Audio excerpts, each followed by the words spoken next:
رشوا الريحان والعود النفيس، وليلنا بالخير والفرحة ونيس.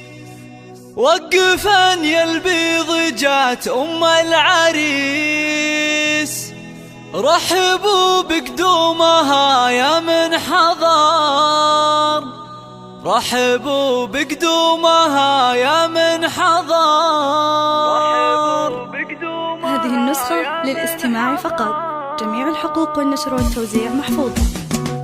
رشوا الريحان والعود النفيس، وليلنا بالخير والفرحة ونيس. رشوا الريحان والعود النفيس، وليلنا بالخير والفرحة ونيس. رشوا الريحان والعود النفيس، وليلنا بالخير والفرحة ونيس. وقفن يا البيض جات أم العريس، رحبوا بقدومها يا من حضر، رحبوا بقدومها يا ارحبي ارحبي يا ام العريس واهلا هلا، واقبلي بالزين كله والحلا. يا ام خالد ابهري كل الملا، منور الميدان يا وجه القمر، منور الميدان يا وجه القمر. اقدمي يا ام العريس المذهله، يا ام خالد لك مقام ومنزله، بالوصايف والخصال مكمله. بنت عز وطيبها مثل المطر، بنت عز وطيبها مثل المطر. افرحي والليل هذا فيك غير، واشرقي بالنور يا البدر المنير. يا ام خالد يا عسى ايامك بخير، ليل فرحة ولدك عز وفخر، ليل فرحة ولدك عز وفخر. افرحي يجعلها افراحك سنين، في زواج عبد الله سيد المعرسين. مهرة بالزين تسوى كل زين، وبين كل البيض لك عز وقدر، وبين كل البيض لك عز وقدر. والفرح يا عبد الله جايك وعاد، في لفاك الحفل وقف واستعاد. فالك الافراح يا وجه السعاد، يا عريس العز يا اساس الفخر، يا عريس العز يا اساس الفخر. اشهد انك حر من روس الزحول، من زهران هلا المواقف والفعول. والف مبروك وعسى عمرك يطول، ويا عساها فرحتك طول العمر، ويا عساها فرحتك طول العمر.